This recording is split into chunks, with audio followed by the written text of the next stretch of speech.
Սիրելի հայրենակիցներ, հարգելի գործընկերներ,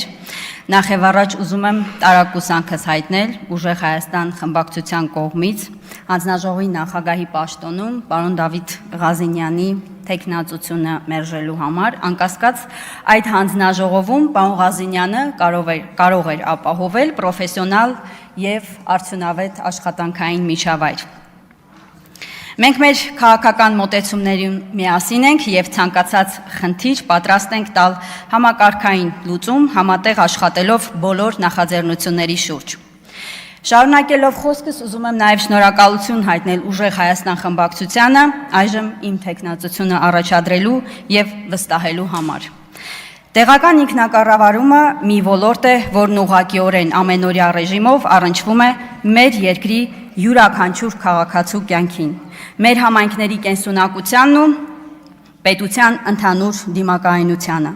Այն պատասխանատվությունը, որ դրված է այս հանձնաժողովի առջև, պահանջում է ոչ միայն ընթացիկ օրվա խնդիրների լուծում, այլև հեռահար տեսլականի սահմանում հավասարակշռված մոտեցումներ եւ ամենակարևորը համակարգային աշխատանք։ Իմ աշխատանքային ուղին տեղական ինքնակառավարման համակարգում համայնքային զարգացման գործնական ծրագրերից մինչև փորձագիտական ու վերլուծական աշխատանք տվել են հնարավորություն խնդիրներին նայելու երկու հիմնական դիտանկյունից՝ համայնքի բնակչի տեղական իշխանության տեսանկյունից եւ պետական ու ռազմավարական մակարդակից, հաշվի առնելով պետական անվտանգությունն ու երկարաժամկետ համաչափ զարգացման շահերը։ Հարգելի գործընկերներ, երբ խոսում ենք տարածքային կառավարման մասին, մենք խոսում ենք մեր երկրի ողնաշարի մասին։ Ժամանակակից աշխարհում ենթակառուցվածքների զարգացումը սովորական շինարարություն կամ լոգիստիկա չէ, դա տնտեսական ակտիվության, անվտանգային միջավայրի եւ մարդկանց կյանքի որակի բարելավման հիմնական նախապայմանն է։ Բայց որևէ ենթակառուցված կամ ծրագիր չի կարող կայուն լինել, եթե մենք չունենք կայուն եւ անկախ տնտեսական ինքնակառավարման համակարգ։ Ուզում եմ հատուկ շեշտել տեղական ինքնակառավարումը ժողովրդագրության հենքն է, կարևոր հենասյուներից մեկը։ Կառավարելը պետության ուղղակի պարտականությունն է։ Մեր նպատակը պետք է լինի ապահովել, որ յուրաքանչյուր համայնք, անկախ համայնքապետի քաղաքական դիրքորոշումից, լինի ներառված պետական զարգացման ծրագրերում եւ տնտեսական շրջանառության մեջ։ Երկրորդական համայնքներ Հայաստանում լինել չեն կարող։ Տեղական ինքնակառավարման մարմինները պետական համակարգի առաջնագիծն են։ Համայնքների խոշորացման եւ բարեփոխումների արդյունքում մենք այսօր ունենք բոլորովին նոր իրողություններ։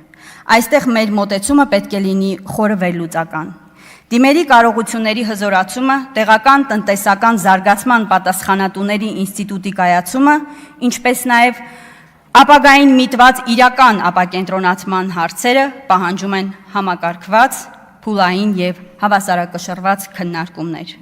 Մենք պետք է ստեղծենք այնպիսի իրավական դաշտ, որտեղ տեղական իշխանությունն ունի գործունեության բավարար երաշխիքներ, համապատասխան գործիքակազմ, ֆինանսական անկախություն եւ պատասխանատվություն համայնքային կյանքն արդյունավետ կազմակերպելու համար։ Բանաձևը պարզ է։ Խոշորացումը պետք է նպաստի կառավարության եւ մարզպետարանների լիազորությունների ապակենտրոնացմանը դեպի համայնքներ եւ դրանց համապատասխան ֆիսկալ ինքնավարության ապահովմանը սեփական եկամուտների աղբյուրների ստեղծման տեսանկյունից։ Այս համատեքստում առանձնահատուկ ուզում եմ անդրադառնալ սուբվենցիոն ծրագրերի համակարգին։ Սուբվենցիաները պետություն համայնք համագործակցության կարևորագույն գործիքներից են։ Սակայն այսօր մենք տեսնում ենք, որ սուբվենցիոն ծրագրերի շրջանակը հաճախ սահմանափակվում է միայն ասֆալտապատման կամ շենքային ենթակառուցվածքների վերանորոգմամբ։ Սրանք անշուշտ կարևոր են, բայց բավարար չեն համայնքների թռիչքաձև զարգացումն ապահովելու համար։ Անհրաժեշտ է սուբվենցիոն ծրագրերի ոլորտային գործիքակազմի էական ընդլայնումը։ Պետությունը պետք է համայնքներին չպարտադրի, թե ինչն է իրենց համար առաջնահերթ։ Համայնքը ինքը պետք է որոշի առաջնահերթությունը, իսկ պետությունը պետք է ապահովի համապատասխան ժեշտ են անհետաձգելի միջոցառումներ։ Այսօր կառավարության կողմից հայտարարվում են բազմաթիվ ծրագրեր, ինտենսիվ այգիներ, խելացի անասնագոմեր, լիզինգային ծրագրեր եւ այլն։ Միասին եկենք նայենք իրականությանը։ Այդ ծրագրերի իրական շահառուներին կարելի է համայնքներում մատերի վրա հաշվել։ Ինչու է սա տեղի ունենում, որովհետև այդ ծրագրերը հաճախ կտրված են գյուղացու իրական կարիքներից, չափազանց բյուրոկրատացված են եւ հասանելի են միայն խոշոր կապիտալ ունեցողներին։ Հետևաբար պետք է պարզեցված ընթացակարգ, որպիսի ծածկույթն ավելի մեծանա եւ հասանելի լինի փոքր տնտեսվարողներին։ Պետությունը պետք է կանգնի գյուղացու կողքին ամբողջական շղթայի երկայնքով։ Մենք պետք է ստեղծենք ամբողջական միջավայր, որը ներառում է տեխնիկական հնարավորություններ եւ արդիականացում, գյուղատնտեսական տեխնիկայի հասանելիություն յուրաքանչյուր բնակավայրում։ Ջրային ռեսուրսների հասանելիության խնդիրները Հայաստանի նման երկրում անընդունելի են։ Ոռոգման ջրի անխափան աշխատանքը եւ մատակարարումը պետք է լինի առաջնահերթություններից մեկը համայնքների տնտեսական զարգացման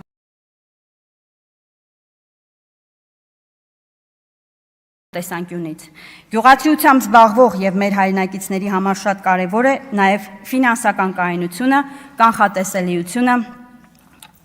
վերոնշյալին հասնելը գրեթե անհնար է առանց ապահովագրական իրական արդյունավետ համակարգի։ Մեր հայրենակիցները չպետք է ամեն տարի դողան կարկուտի, ցրտահարությունից կամ երաշտից իմանալով, որ մենակ են մնալու խնդիրների առաջ։ Շղթայական համակարգի կարևորագույն օղակներից է իրացման շուկաների ապահովումը։ Գյուղացին չպետք է չարչարվի, բերքնաճեցնի, հետո չիմանա ում եւ ինչ գնով վաճառի։ Պետական քաղաքականությունը պետք է երաշխավորի իրացման կայուն շղթաներ, մթերումների արդար գնագոյացում եւ արտահանման նոր շուկաների բացում։ Հարգելի հայրենակիցներ, աշխարհում տեղի ունեցող փոփոխություններից բնականաբար անմասն չի մնում նաեւ Հայաստանը։ Այդ փոփոխությունները ուղղակիորեն առնչվում են մեր բնակչության առողջությանը, անգամ տնտեսվարողների բնականոն գործունեությանը եւ ապագա սերունդների կենսագործունեությանը։ Պետության դերն այստեղ առավել ռիսկային փոփոխությունների վերհանումը եւ համապատասխան ոլորտներում կարգավորումների սահմանումն է։ Սակայն մյուս կողմից այդ կարգավորումները պետք է լինեն խիստ թիրախային եւ արդյունավետ, բացելով Հայաստանի քաղաքացիների վրա անտեղի եւ ավելորդ ֆինանսական բեռի ավելացումը, բացառելով։ Միաժամանակ պետք է հաշվի առնել, որ վերպետական եւ միջպետական գործիքակազմի ճիշտ կիրառման դեպքում Հայաստանը հնարավորություն ունի նաեւ ստեղծված իրավիճակը ի օգուտ մեր շրջակա միջավայրի օգտագործել միջազգային կորպորացիաներից ներդրումներ ներգրավելով բնապահպանական ծրագրեր եւ ավելացված արժեքի ստեղծման համար։ Մենք պետք է որդեգրենք բնական ռեսուրսների արդյունավետ եւ պատասխանատու կառավարման քաղաքականություն։ Այսօր ամբողջ աշխարհը ռեսուրսների մրցավազքի մեջ է։ Պղնձի գները հասել են պատմական մաքսիմումի եւ ամեն տարի շարունակում են աճել։ Նման պայմաններում պարզ չէ, թե որն է Հայաստանի ընդհանուր ռազմավարությունը այս վիճակում առավելագույն եւ երկարաժամկետ օգուտներ ստանալու նպատակով։ Օգուտներ, որոնք մեծամասամբ կմնան երկրի ներսում Հայաստանի համայնքներին եւ քաղաքացիներին։ Ընդ որում շեշտադրեմ, որ 2023 թվականին կառավարությունը հաստատեց հանքարդյունաբերության ոլորտի ռազմավարությունը, որը սակայն մինչ օրս մնացել է թղթի վրա։ Առավելագույն օգուտներ ստանալու առաջնային անհրաժեշտ օղակը պետք է լինի պղնձաձուլարանի կառուցումը, որի դեպքում երկրի ընդերքից ստացված խտանյութը կվերամշակվի Հայաստանում, առավել մեծ օգուտ բերելով եւ թողնելով երկրի ներսում։ Ավելին, սա կլիներ համակարգաստեղծ օղակ այլ ոլորտների համար եւս հումք ապահովելով արդյունաբերական նոր ճյուղերի եւ նոր ապրանքների ստեղծման համար։ Շատ կարևորում եմ նաեւ գործող տարբեր ընկերությունների սոցիալական պատասխանատվությունը համայնքների առաջ, որոնք պիտի լինեն համակարգված եւ առավել թափանցիկ։ Միանշանակ կարևոր ուղղություններից պետք է լինի կանաչ տնտեսության եւ արևային էներգետիկայի զարգացումը համայնքներում։ Հայաստանն ունի արևային էներգիայի հսկայական պոտենցիալ։ Մենք պետք է խրախուսենք, որ մեր համայնքները, համայնքային ենթակառուցվածքները, դպրոցներ, մանկապարտեզներ, փողոցային լուսավորություն, ջրամատակարարում անցնեն արևային եւ էներգախնայող համակարգերի։ Սա ոչ միայն կնվազեցնի համայնքային բյուջեների ծախսերը, այլև կբարձրացնի մեր համայնքների էներգետիկ անկախությունն ու դիմակայունությունը։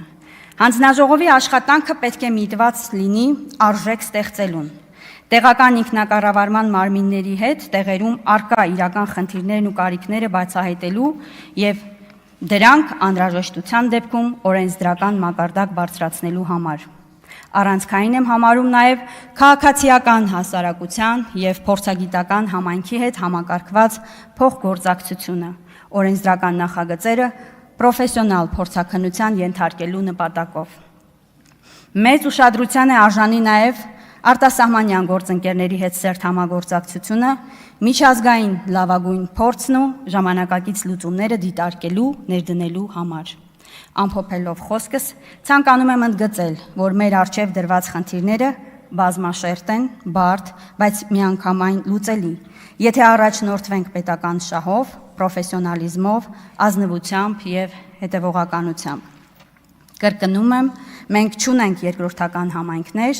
չունենք երկրորդական քաղաքացիներ եւ չունենք երկրորդական խնդիրներ։ Հայաստանի Հանրապետության յուրաքանչյուր անկյուն, հեռավոր սահմանամերձ գյուղից մինչև խոշոր համայնք արժանի է արժանապատիվ, անվտանգ, կանաչ եւ զարգացող միջավայրի։ Շնորհակալություն Տիկին Յուլիան, հարգելի գործընկերներ, այժմ կարող եք գրանցել